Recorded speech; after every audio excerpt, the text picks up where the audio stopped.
other men out there might think, who cares? Who cares? You also can't let it be because for some reason, you think you look weak if you do it. You think you're losing. You think you're somehow less than. You think your wife has the upper hand. It's not about who's stronger. It's not about who's more powerful. It's not about who leads. So much of the lonely male crisis could easily be solved if men weren't trying to dominate women. If men weren't so afraid of what other men thought of them. They will do anything to make women look stupid and them look better than women for other men. And then they're like, why am I lonely? Why don't any women want to date me? Something that my husband found really fascinating and disturbing at the same time at one of his old jobs was that all the men would bond over how much they hate their wives and girlfriends. And when he was single, he was just like, he didn't have anything to say because he wasn't dating anybody. And he thought that was weird. But once we were together, he would brag about me all the time. He'd be like, yeah, man, he'd tell them about me being a journalist and me being so funny. And like, he was just like, and he would just tell stories about me. He just loved sharing. He was proud, as a man should be, to be attached to me. The same way I'm proud when I'm with him. I'm like, damn, he's amazing, We're proud of each other. We're proud to be with each other. And it was interesting because he said that at first it was like a little jarring for these guys. And there's like men older than him. Some of them have children, they are married to women who literally risked dying to give these men a legacy, right? And they still talk so much crap about them. And I don't even know if they believe it half the time. I think a lot of times men don't like their wives for various reasons. We know men will marry women they don't even like just to get what we do for them, to exploit us. But I think a lot of times some of these men don't even hate their wives. They're just like, oh, it's peer pressure. And I used to teach teenage boys in the wilderness, and some men act just like teenage boys. Well, they will just say a bunch of stuff they don't even believe in because the guy they want to impress said it. So one of the interesting things that happened is that him never laughing at the jokes of these men when they were making fun of their wives and girlfriends. And then him also just like wanting, like really enjoying sharing with these people he's with all day. Some of them he was actually, friends with, or, work friends, He said that they started bragging about their wives. Like, they started shifting the way they talked about women just because it was no longer cool to talk shit.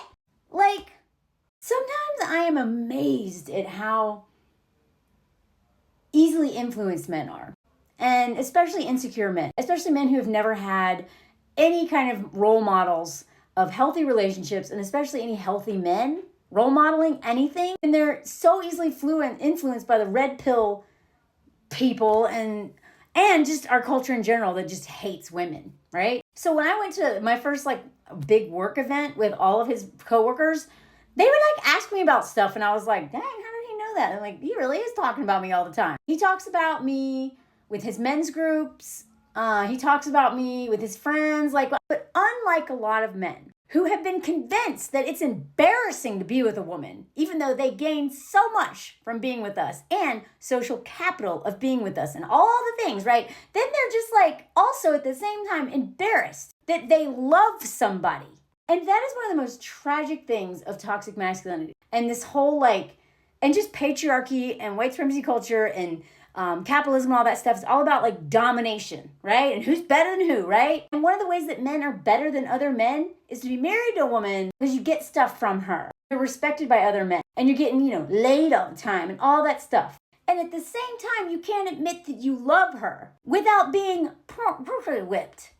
You can't follow her lead ever, or you're not a man. When we know that women actually make amazing leaders, and as a professional leader for a long time, who saw men get people killed in the wilderness because of their recklessness, I am 100%, I will die on this hill that women make better leaders than men in general, unless these men have really worked on themselves and have emotional intelligence, which most of them are not working on. And so my husband, I trust his advice. He has a really strong intuition, just like I do. But when I am certain about something, he never questions it. He's never like, no, then I have to convince him.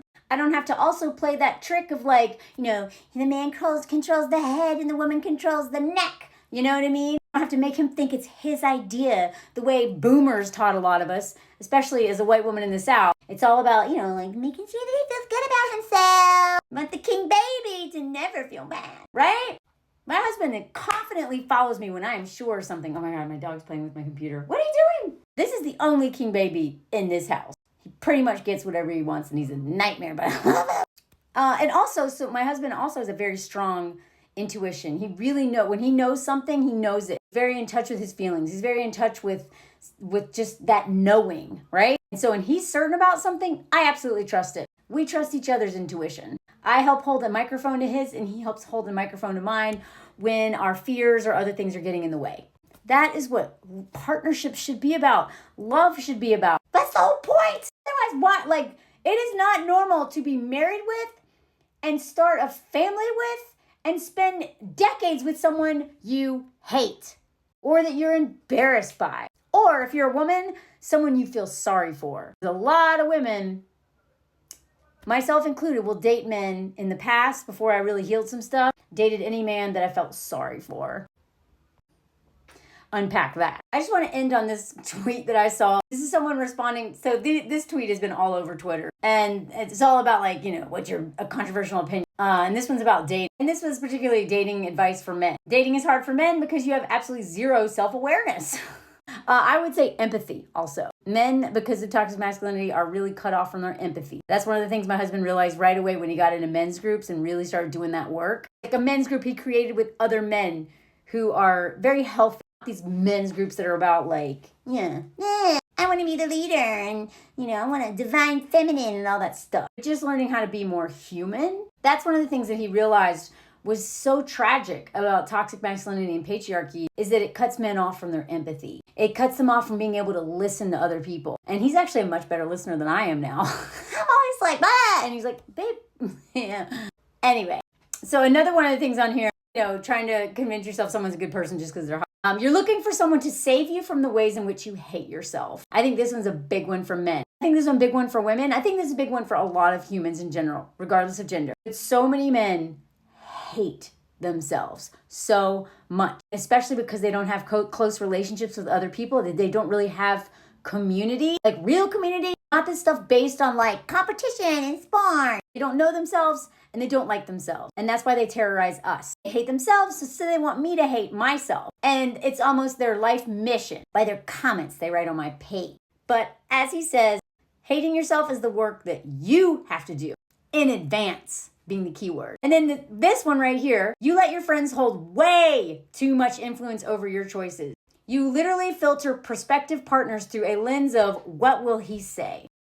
Grow up, get stronger. This idea that it's somehow weak to love a woman, to trust a woman's judgment and her intuition, be affectionate with a woman, to brag about the woman that you love and you share a life with. So that is somehow being weak, and that somehow hating women makes you more straight. That's never made sense to me. You're gay if you don't hate women. None of it makes any sense. And yet this has all been so normalized for so long. And one of the most tragic parts, besides the most important one, is that this kind of thinking literally gets women killed regularly, raped regularly. But one of the other sad things about this is that so many men will never, ever know what it's like to love someone. They'll live their whole life and never know. They won't stop hating us.